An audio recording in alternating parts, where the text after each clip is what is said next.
is a co-production that we have been working on since August. We rehearsed in Cincinnati and then performed the show at the Cincinnati Shakespeare Company. And now we have reoriented ourselves this last week to this slightly new configuration. And tomorrow night we'll start showing it to people. Everything you see here right now is from the original production. There's been some slight adjustments of the staging because at Cincinnati Shakespeare we do have a thrust theater, so we have a little more space to play with. So this is very much accordioned in, I think is, I hope I'm saying that right, kind of smashed in a little bit. And so it's getting real tight. And the effect of that has been of like a real like nice little boiling energy that's in the play now because everything's just so tight. This production is an adaptation of an older play called Angel Street by Patrick Hamilton. It's actually where the term gaslighting comes from. And it's about a marriage in conflict. And it's also a mystery. It's hard to tell the story without giving too much away, but it is about, let's say, an unsolved crime and a couple in conflict, and at the center of it, a woman who has to learn to trust herself and her gut in spite of her environment. Yeah, what's fascinating to me is the gulf of time between the play happening and the phrase becoming so popular, because it was like one of the most popular words of the year a couple of years ago, but that's a really long time in between. It's not like people have been using it. Like if you look up the origin of the phrase okay, it also dates from the 19th century, but people have been using it consistently since then. And I think it really tells us more about the time that we're in right now. This word has been around so long, but we have hungered for it now in this decade. And so I'm really excited, actually. The word and the play were in a way, obviously these things were happening then too, but they were ahead of their time. And it seems like we're actually ready to have the conversation about it now. The core elements of gaslighting involve isolation, separating you from other people, separating you from people you trust, making you question what you believe, making you question yourself. And I think, like with in all cases with the overarching goal of having control over another person, I think it's a really sinister kind of manipulation. The basic function of it is to try to convince something they're wrong about something that they're actually right about. And if you do this to a person enough, if you convince them that the facts that they know are true are not in fact true, they begin to doubt their own perception of reality. And when a person does that, when they end up in this bubble where they don't have any reality check to be like, oh no, I was right about X, Y, and Z, they can really start to question themselves, because we all have that intrinsic self-doubt, that little flame of self-doubt inside of us. And if you stoke that, it can really consume you.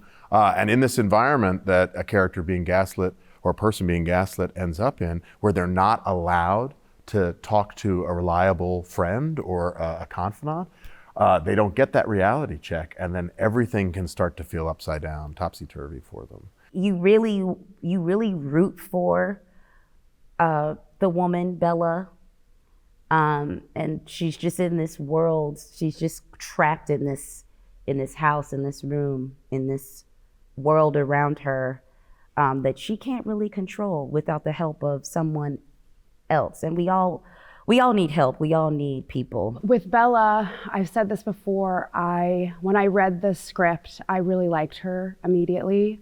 I love how smart she is, and how quick she is.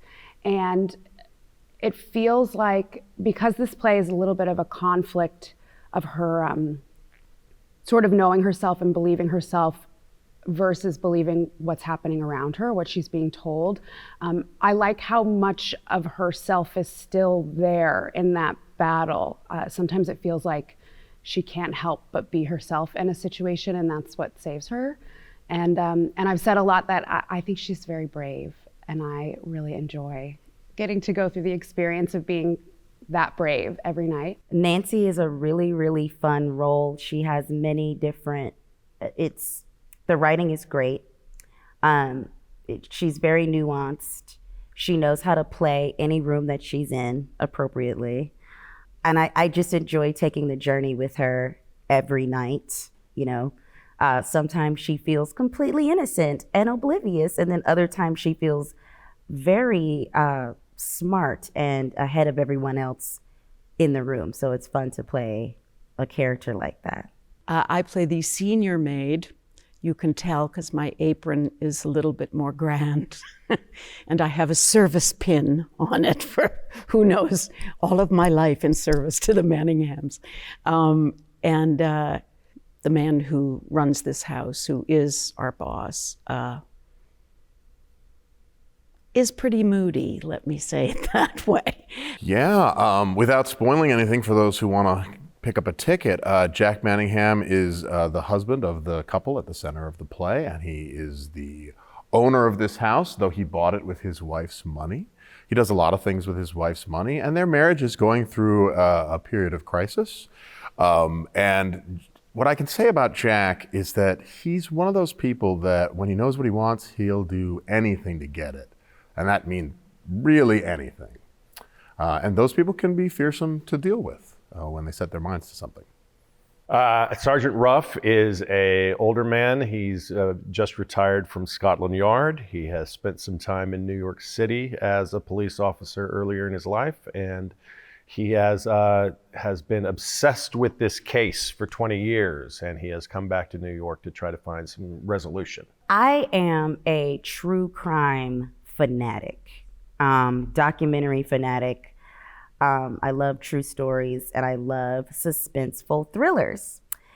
And for me, this play feels more along the lines of like binge watching a series like that or a movie like that. But it's live, so having both of those elements makes it really exciting. I love how fast-paced, as a whole, I love how fast-paced the play is.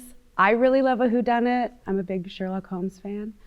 I love the language, and I think Steven Dietz, the playwright, has done a really impressive and interesting job in building something that feels accessible and modern and also still feels period and of the time.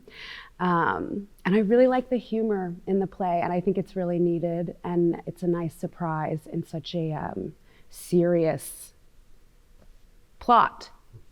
And there aren't a lot of thrillers in the theater. You know, we got a lot of musicals, a lot of comedy, a lot of Shakespeare stuff, but thrillers are really wonderful because they make the audience sit forward in their seat and come along for the ride. And so they do something that theater does better than just about anything else, which is that it makes everyone kind of come together because we want to find out if they're with us, they want to find out what's going to happen. And so we all end up sort of like huddled close together by the end of the show to find out what the resolution is.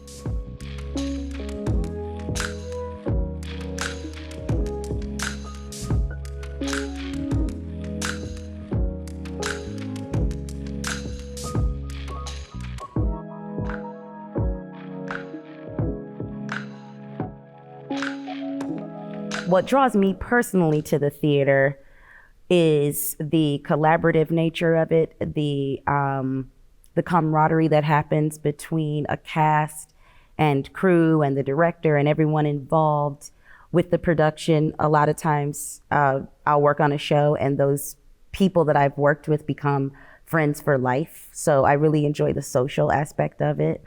And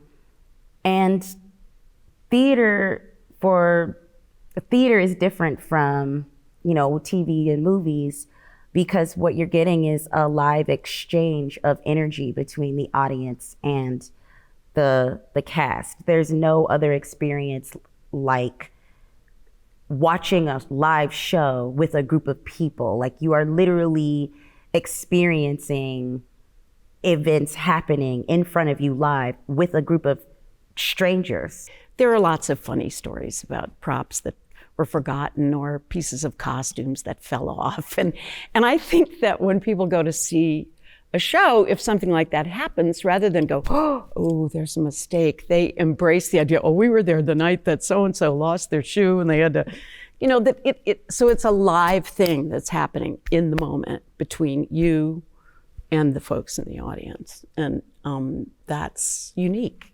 I like live art in general. I like the live element. I like the possibility that we don't know what's going to happen. I like that it can be different every time. I think that's true across mediums, not just with acting, but with music and with dance. I think that's really exciting.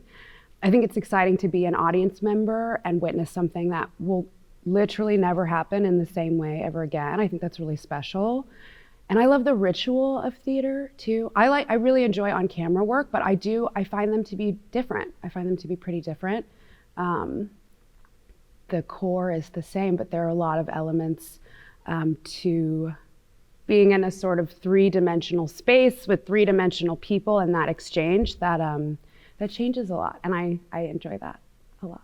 If you didn't know where that term came from, the term gaslight, it's going to be a fascinating reveal for you if that's something new for an audience member.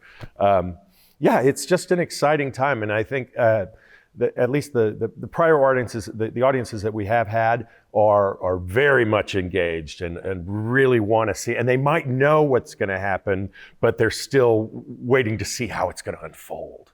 So it's very exciting. It moves quickly. It's concise, it's fun, and it's thrilling. It's a great night at the theater.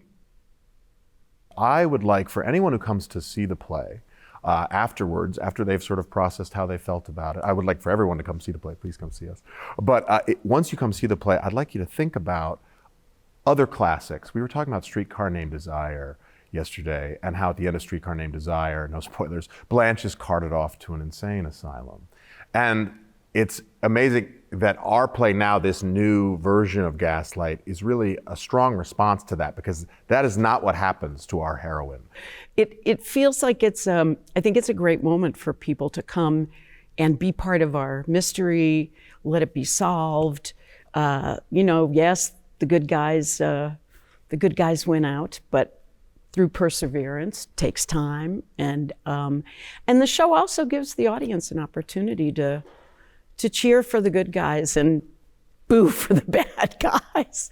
That's all possible. And it's the fun of a mystery unfolding. I mean, I think it's really fun. It is a serious play, but I love going to the theater. I think it's a fun experience, and I think we need to do things that are fun. Treat yourself. Do something fun and watch a story. It's like the oldest human art form is storytelling, so.